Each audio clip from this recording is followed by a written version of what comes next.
Quatrième week-end dans la NFL, quelques batailles défensives ont marqué cette fin de semaine. Les Lions de Détroit ont passé près, mais très près de causer la surprise du week-end. À New York, Daniel Jones a très bien fait à son premier match à domicile. John Harbaugh devra revoir, lui, son unité défensive après une autre défaite. Et notons également cette surprenante performance des Buccaneers de Tampa Bay au domicile des Rams à Los Angeles. Et la Ligue devra, selon moi, revoir sa politique des reprises vidéo.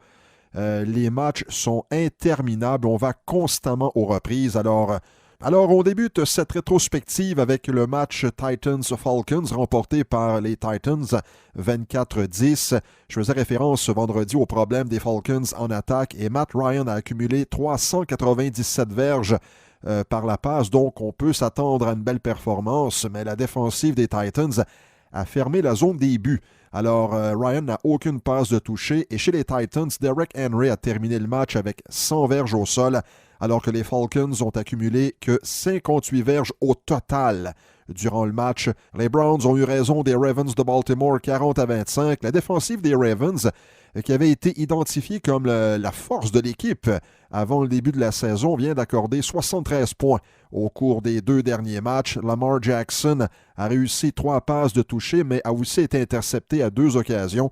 Et Baker Mayfield a lui aussi lancé pour plus de 300 verges, mais c'est Nick Chubb qui a fait la différence. Le porteur de ballon des Browns a marqué 3 majeurs et amassé 165 verges. Oh, ça n'a pas été facile pour les Patriots à Buffalo. Victoire des Patriots 16-10 contre les Bills. Je vous mentionnais vendredi que ça allait être beaucoup plus serré que certaines personnes l'avançaient. J'avais vu là, des gens se dire « Ah, ça va finir 40-3 et 45-10 ».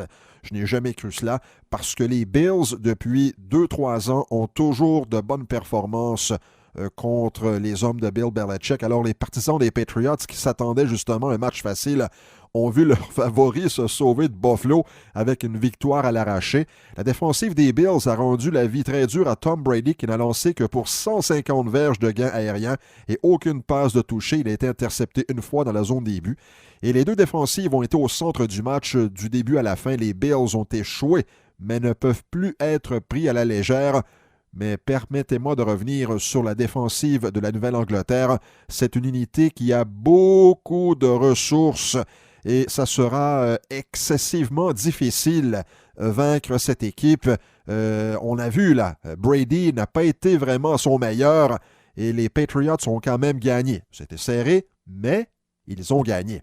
Chiefs-Lions, comparativement aux autres week-ends, le Patrick Mahomes Show n'a pas été aussi spectaculaire face aux Lions. Écoutez, il a quand même 300 verges d'attaque là.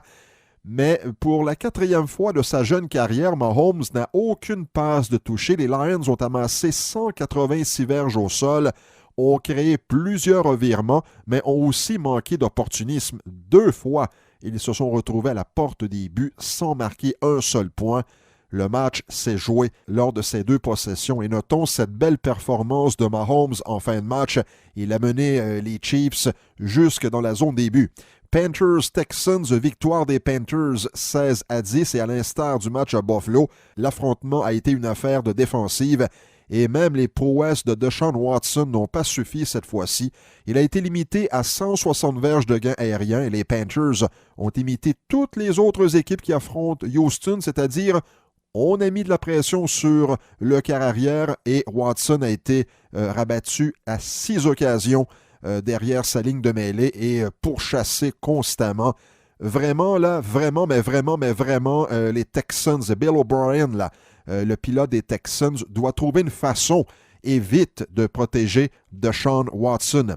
Les Raiders ont surpris les Colts à Indianapolis 31-24. John Gruden est un disciple des vertus du jeu au sol. Eh bien, c'est exactement ce que les Raiders ont fait dimanche. Et Oakland a couru pour 188 verges. Alors, bien sûr, ça ouvre par la suite le jeu aérien et Derek Carr a lancé 2 passes de toucher. Chargers-Dolphins, autre victoire d'une équipe aux dépens des Dolphins, cette fois 30-10. Philip Rivers a lancé 2 passes de toucher et a enregistré un 68e match de 300 verges en carrière. Et les Chargers n'ont eu aucun problème à vaincre les Dolphins. Et la chose intéressante ici, c'était la première victoire des Chargers à Miami depuis 1981. Redskins-Giants, victoire des Giants 24-3. Eh bien là, il y a des gens qui commencent à chanter et à redonner toutes sortes de refrains à New York parce que Daniel Jones a encore fait du bon travail pour un second week-end de suite. Et en l'absence de Saquon Barkley, les Giants ont amassé 164 verges au sol. Ça, c'est surprenant. Et ont dominé le temps de possession. Ils ont eu le ballon 36 minutes durant le match. Seahawks-Cardinals, victoire des Seahawks 27-10. Les Seahawks ont pris les devants tôt dans le match et n'ont jamais regardé derrière eux. Kyler Murray a terminé le match avec 241 verges et une interception qui a coûté cependant 6 points aux Cardinals.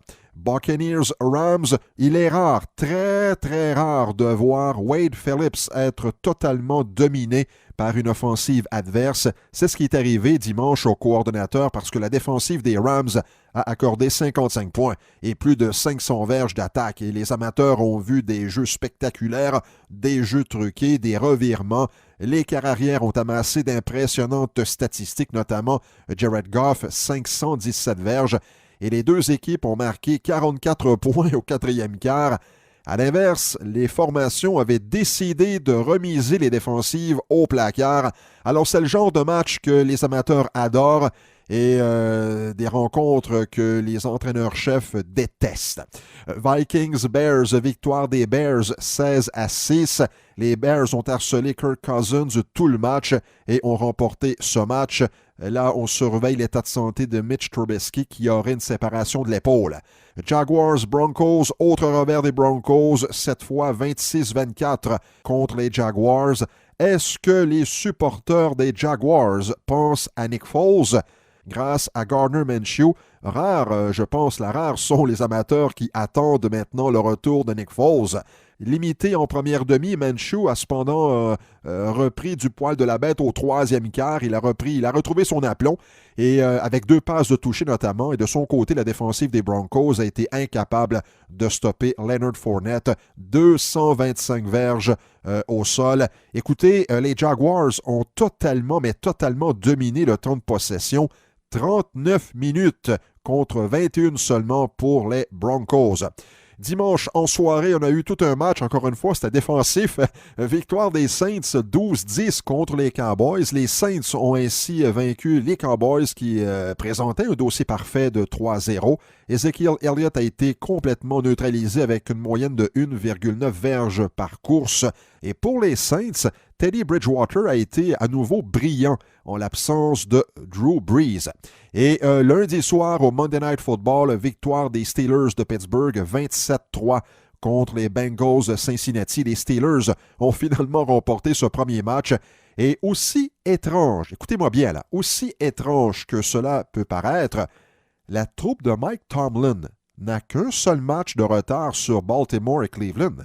Mason Rudolph a lancé 2 passes de toucher. La défensive des Steelers a limité l'attaque aérienne des Bengals à seulement 102 verges.